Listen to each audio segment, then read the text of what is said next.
Assalamualaikum warahmatullahi wabarakatuh.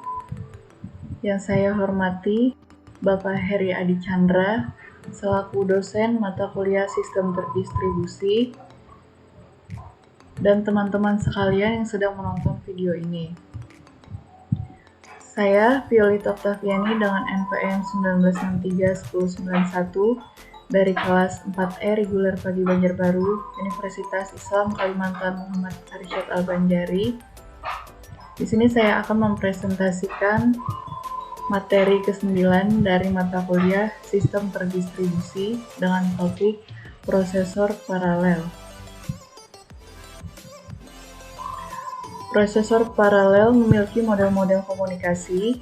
Pemrosesan paralel adalah pelaksanaan instruksi secara bersamaan waktunya, dan dia memiliki dua model komunikasi. Yang pertama adalah multiprosesor, dan yang kedua multikomputer. Lalu, taksonomi komputer paralel ada 4 menurut Klein. Yang pertama adalah SISD atau Single Instruction System, Single Data Stream. Yang kedua, SIMD, Single Instruction Stream, Multiple Data Stream. Yang ketiga, MISD, Multiple Instruction Stream, Single Data Stream. Dan yang terakhir, MIMD atau Multiple Instruction Stream, Multiple Data Stream. SISD sendiri memiliki ciri yaitu satu prosesor, satu instruksi stream, data disimpan di satu memori, dan disebut uniprosesor. Lalu, SIMD, instruksi mesin tunggal, eksekusi dikendalikan secara simultan, terdapat sejumlah elemen proses, setiap instruksi dieksekusi dalam set data yang berbeda oleh proses yang berbeda. Dan yang termasuk SIMD adalah array prosesor dan vektor prosesor. SIMD sendiri memiliki sifat komputer. Yang pertama, mendistribusikan pemrosesan ke sejumlah hardware.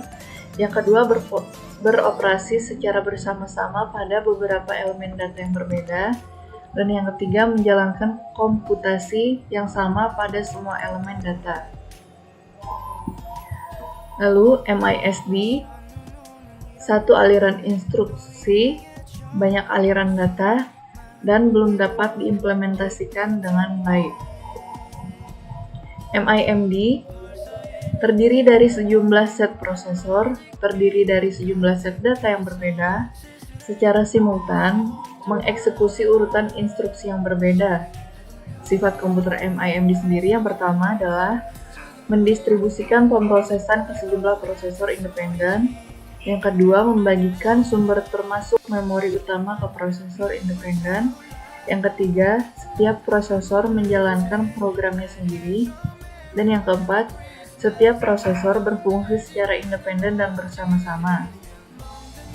Yang termasuk MIMD adalah multikomputer atau loosely coupled. Yang kedua, multiprosesor atau tightly coupled. Multiprosesor sendiri adalah sebuah sistem komputer paralel yang didasarkan pada pemakaian memori tunggal secara bersama-sama. Model multiprosesor berkembang menjadi software menggunakan bersama sebuah ruang alamat virtual tunggal yang dipetakan pada memori bersama untuk membaca atau menulis sebuah word memory dengan menjalankan instruksi load dan store. Multiprosesor sulit untuk dikembangkan, tapi mudah diprogram. Contohnya seperti Sun Enterprise 10000, Sequent NUMA-Q, SGI Origin 2000, dan HP atau Convex Exemplar. Sedangkan multikomputer adalah sebuah sistem komputer paralel di mana setiap CPU memiliki memorinya sendiri dan independen. Disebut juga dengan sistem memori terdistribusi. Setiap CPU memiliki lokal sendiri yang bisa diakses dengan hanya menjalankan instruksi load dan store, tetapi tidak bisa diakses oleh CPU lain.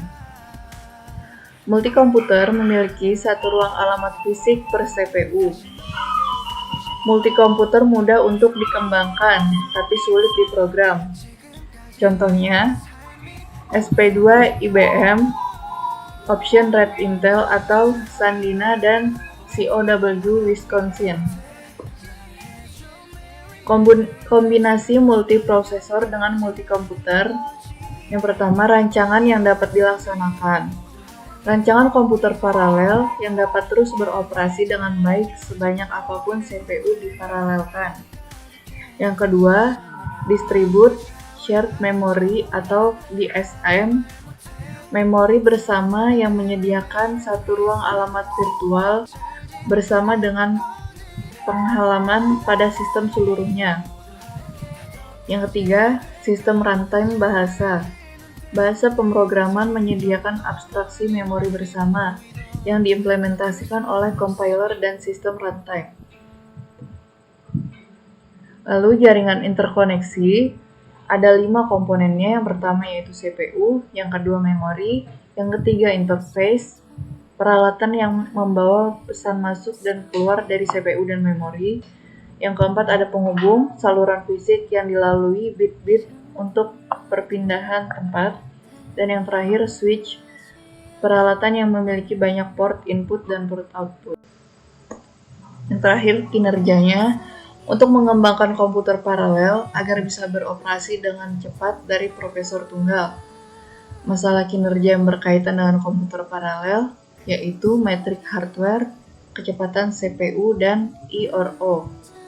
Yang kedua, metrik software, mengetahui seberapa cepat sebuah program beroperasi pada sebuah komputer paralel dibandingkan sebuah prosesor tunggal. Baiklah, itu saja presentasi yang dapat saya sampaikan. Terima kasih sudah menonton video ini. Semoga apa yang saya sampaikan dapat bermanfaat. Salah hilaf mohon maaf. Wassalamualaikum warahmatullahi wabarakatuh.